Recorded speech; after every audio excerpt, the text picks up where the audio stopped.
Era la mia prima settimana in una nuova città. Avevo un appartamento, un contratto e zero amici. Guardavo il telefono, scorrevo i contatti e capivo lentamente che tutte quelle persone erano a migliaia di chilometri di distanza. Quella sensazione, se l'hai vissuta anche tu, sai perfettamente di cosa parlo. Ho pensato che fosse solo questione di tempo, che le amicizie sarebbero arrivate, il lavoro si sarebbe sistemato e la lingua l'avrei assorbita da sola.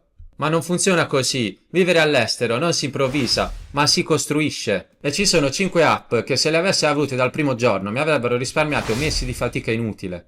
Prima di iniziare voglio essere onesto con te, non ti sto dando una lista di app per turisti. Ti parlo da italiano che si è trasferito all'estero e oggi alcune di queste app le uso ancora, non solo da quando mi sono trasferito. Le ho divise per problema reale, il lavoro, la città, la lingua, le persone e la burocrazia. Perché quando ti trasferisci all'estero sono esattamente questi i muri che ti trovi davanti. Una delle scelte più rischiose che vedo fare a chi si vuole trasferire all'estero è partire senza avere un lavoro. Quindi con la speranza di arrivare lì e trovare qualcosa. Non dico che sia impossibile, ma se non hai i soldi per mantenerti i primi mesi, la pressione poi diventa insostenibile. E quella pressione poi ti schiaccia proprio nel momento in cui avresti bisogno della testa libera per costruire qualcosa di nuovo. Io ho fatto diversamente. Dopo aver passato del tempo ad aggiornare il mio CV, ho usato LinkedIn come quartier generale per la ricerca a distanza.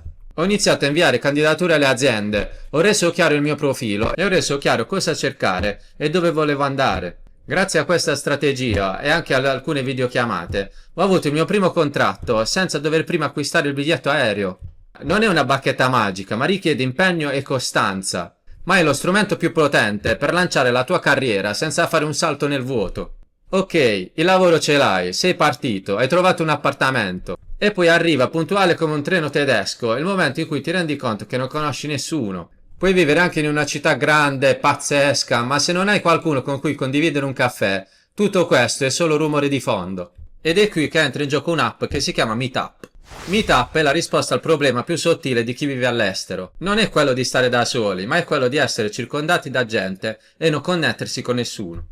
Con Meetup ho trovato degli eventi a cui facevano parte dei gruppi che mi interessavano, come gruppi di trekking, club del libro, interscambi linguistici e semplicemente sono andato. Amando gli ambienti internazionali mi sono unito a un gruppo di interscambi culturali. La prima volta è stata strana, ci mancherebbe, sei in mezzo a persone che non conosci, con storie, abitudini e culture diverse dalle tue. Ma poi inizi a parlare, trovi qualcuno che si è trasferito come te, o qualcuno del posto che è curioso del mondo. Prima vengono le conoscenze e poi col tempo possono nascere le amicizie vere. Meetup trasforma un interesse comune in un'amicizia potenziale. E questo per chi vive all'estero è oro. Se questo video ti sta dando degli spunti utili, considera di iscriverti. Io pubblico regolarmente video su questi temi. Vita all'estero, tecnologia e come dare un senso al cambiamento. Ok, abbiamo un lavoro e stiamo iniziando a conoscere nuove persone. Ma come si conoscono i posti nascosti? Come ci si connette con la gente locale? Qui a sorpresa ci aiuta Instagram, ma non nel modo in cui pensi. Non serve postare la foto del cappuccino. Usato in modo strategico, Instagram diventa lo strumento più veloce per scoprire le città e per farti conoscere. La mia strategia è seguire le hashtag legate ai miei interessi oppure ai gruppi locali. È come avere una guida del posto in tempo reale, vista con gli occhi di qualcuno che ci vive davvero, non dalle recensioni di TripAdvisor. Usate Instagram sia per mostrare la vostra vita all'estero che per costruirla. Sono due cose diverse, ma la seconda è quella che vale davvero. La quarta app è quella che mi ha fatto risparmiare ore e qualche crisi di nervi. Vivere all'estero significa fare i conti con una burocrazia in una lingua che non è la tua. Si ha a che fare con moduli, contratti, dichiarazioni fiscali, documenti sanitari. E qui entra in gioco ChatGPT. Io l'ho utilizzato come un traduttore intelligente. Non solo per capire le parole, ma per capire esattamente cosa mi stava dicendo il documento che stavo analizzando in quel momento. Per esempio, gli chiedevo, dimmi in parole semplici cosa significa questa clausola contrattuale scritta in tedesco. Risposta in 10 secondi. Non è barare, è usare gli strumenti giusti al momento giusto. La quinta app che vi consiglio di usare è Duolingo. Questa mi sta aiutando ad imparare la lingua. C'è la gamification, i minuti al giorno, la costanza nel suo utilizzo. Tu dois tourner ici.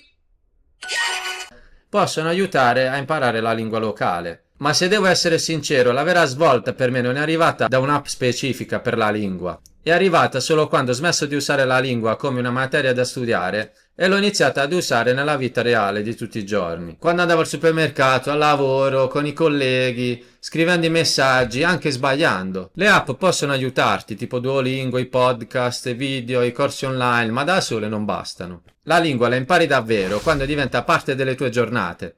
E imparare la lingua del posto mentre vivi all'estero è un atto di rispetto verso quel paese. È quel momento in cui quando ridi di una battuta mentre sei insieme agli altri e ti rendi conto che non sei più uno straniero. Sei solo una persona in un posto. Ricapitolando, quindi LinkedIn per trovare lavoro, Meetup per conoscere nuove persone, Instagram per scoprire i posti locali e per farti conoscere, ChatGPT per tradurre e per sopravvivere alla burocrazia e Duolingo per imparare una lingua.